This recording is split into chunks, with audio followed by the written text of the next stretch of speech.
της ακυβερνησίας και του χάους. Παρά τις μεγάλες δυσκολίες που αντιμετωπίσαμε, πετύχαμε αρκετά πολύ σημαντικά πράγματα.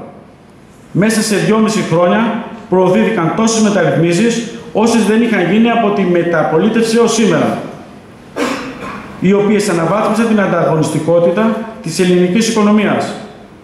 Γιατί, αγαπητοί μου φίλοι, οι μεταρρυθμίσεις είναι αυτές που περικόπτουν δημόσιες σπατάλες.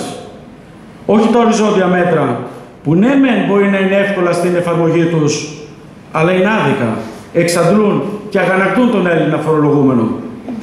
Μείωση των δαπανών έπρεπε να γίνει, έτσι κι αλλιώς. Για τον απλούστατο λόγο ότι καμιά χώρα δεν μπορεί να ζει με δανεικά εφόρου ζωής. Ειδικά όταν μιλάμε για δανεικά που δεν διοχετεύονταν στην πραγματική οικονομία για την ανάπτυξη της χώρας, αλλά εξυπηρέτησαν τις τεράστιες σπατάλες σε ένα χρεοκοπημένο πελατειακό πολιτικό σύστημα.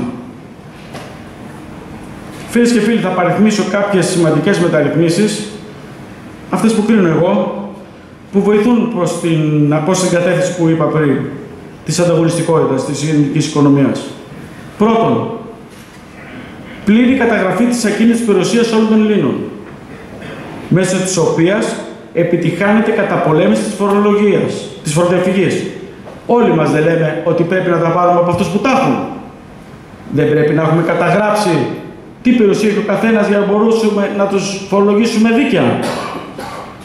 Μόνο έτσι θα μπορέσουν να φορολογήσουν αυτούς που έχουν. Με την καταγραφή. Όλο σοφός. Δεύτερον, ηλεκτρονική συνταγογράφηση. Μπήκε ένα τέλος στις σπατάλες σε βάρος της δημόσιας υγείας. Δεν ξέραμε ότι με ένα βιβλιάριο παίρνουν όλοι φάρμακα σε μια οικογένεια και φίλοι. Αυτά ποιος θα τα πλήρωνε? Οι επόμενες γενναίες. Μαϊμούς συντάξεις και επιδόματα που επιβάλλουν τα ασφαλιστικά ταμεία με πάνω από 5 δις ευρώ τα τελευταία 15 χρόνια. Ακούμε 5 δις και μπερδευόμαστε. 5 δις είναι 5.000 εκατομμύρια ευρώ. 5.000 εκατομμύρια ευρώ. Ενώ επιπλέον μπορεί ο καθένας με πρόσβαση στο διαδίκτυο να ενημερώνεται ανά πάσα στιγμή, αυτό εδώ και 15 μέρες, για τα ένσημά του. Με την κυβέρνησή μας, όπως λέω χαρακτηριστικά, πάρα πολλοί είδαν το φως τους, αφού ήταν μαϊμού τυφλοί. Τέταρτον, σημαντικές ιδιωτικοποιήσεις. Δεν προχωρούν όσο θα ήθελα, όσο εγώ επιθυμούσα, με τους ρυθμούς δηλαδή που θέλαμε. Ο Αντώνης Σαμαράς στη χθεσινή του ομιλία στη Χαλκίδα είπε χαρακτηριστικά κοφτά: εάν δεν ιδιωτικοποιηθεί η Λάρκο, κλείνει. Κλείνει. Εγώ θα ήθελα να το ακούσετε από μένα, ώστε αν συμβεί κάτι που δεν θέλω, να μην λέτε ότι δεν σας είχαν προειδοποιήσει. Έχουμε όμως κάνει και όμως αρκετές ιδιωτικοποιήσεις, όπως ο ΠΑΠ, η ΔΕΣΦΑ, που φέρουν κάθε χρόνο πολλά χρήματα στα δημόσια ταμεία.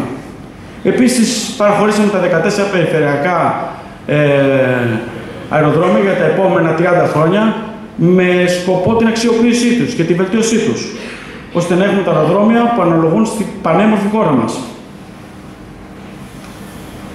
Η χώρα μας τοποθετήθηκε ξανά στο διεθνή επενδυτικό χάρτη, αναβαθμίζοντας τις αναπτυξιακές προοπτικές. Πάγια θέση της φιλελεύθερης παράταξης, της Νέας Δημοκρατίας δηλαδή, είναι ότι το κράτος δεν είναι επιχειρηματίας. Αυτή η πρωτοβουλία πρέπει να έχουν οι ιδιώτες. Εμείς πάντα δεν ήμασταν η κεντροδεξιά παράταξη. Υπηρετούσαμε ένα μέρος του φιλελευθερισμού. Δεν ήμασταν ούτε Πασόκ, ούτε Κουκουέ, ούτε ΣΥΡΙΖΑ όπως είναι άλλοι. Οι ιδιωτικοποιήσεις είναι αυτές που φέρνουν χρήματα στο δημόσιο και ανοίγουν θέσεις εργασίας για να καταπολεμηθεί η υψηλή ανεργία. Όχι μόνο το μοντέλο των προσλήψεων στο δημόσιο που μας χρεοκόπησε, και αφού κάποιοι προσπαθούν να το επαναφέρουν, τάζοντας για άλλη μια φορά λεφτά που δεν υπάρχουν. Προχωρήσαν πέμπτον σε αποκατάσταση των αδικιών. Ενδεικτικά θα αναφέρω τη μείωση του ΦΠΑ στην εστίαση από 23% σε 13% που έδωσε ένα κίνητρο και σε νέους επιχειρηματίες, αλλά και σε αυτούς που υπήρχαν, να επενδύσουν στη δουλειά, σε έναν κόσμο να βγει έξω, τα πιο φθηνά. Τη μείωση της έκτακτης εισφοράς αλληλεγγύης κατά 30%. Τη ρύθμιση των 100 δόσεων για οφειλές προς εφορία και ασφαλιστικά ταμεία, μέσα της οποίας πετύχαμε ανακούφιση εκατοντάδων χιλιάδων φορολογούμενων. τη θεσμοθέτηση ενός πιο δίκαιου φόρου ακίνητης περιουσίας, ο οποίος δεν συνδέεται πλέον με τον λογαριασμό της ΔΕΗ, ο έμφυα θα μειωθεί κι άλλο από το 2015 και θα συνεχίσει να μειώνεται σταδιακά, ενώ τα έσοδά του θα κατευθύνονται, ακούστε κυρία Δήμαρχε, στην τοπική αυτοδιοίκηση, ώστε να σταματήσουν οι δήμοι να είναι πέτες του κεντρικού κράτους. Επιπλέον, για πρώτη φορά, τα όρια ηλικίας της συνταξιοδότησης αγροτών από τα 67 σε 62 έτη σε 40 έτη ασφάλισης.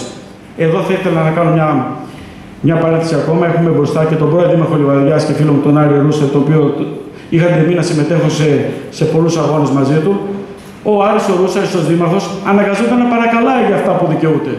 Εμείς θέλουμε να φτάσουμε σε σημείο καθένας να δουλεύει αυτοτελώς. Ό,τι πέτυχε ο Άρης ο Ρούσας, το πέτυχε με μεγάλα παρακάλια. Αλλά πάλευες για την πόλη σου εσύ.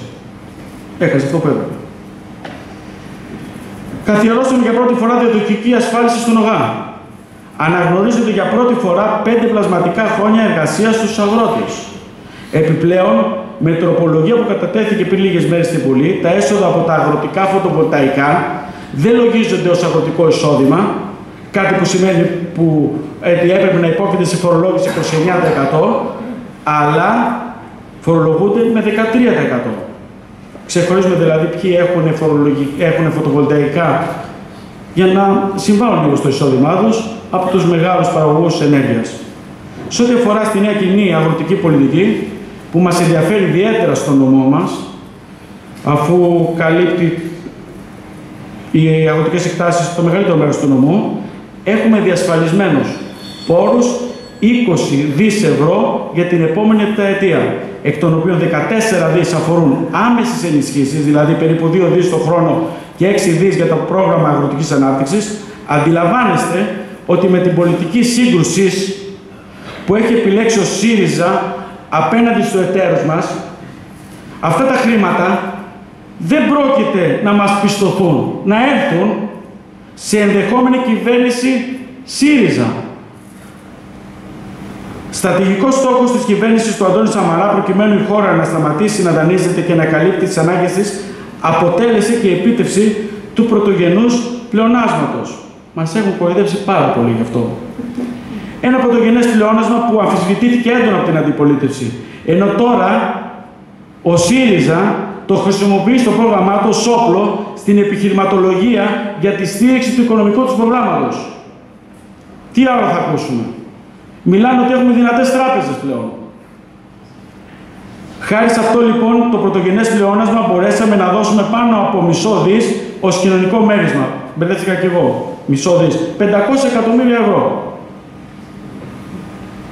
Και πάνω από 500 εκατομμύρια για τη μερική αποκατάσταση των μισθών και των συντάξεων των σωμάτων ασφαλείας και των ενόπλων δυνάμεων και των δικαστών.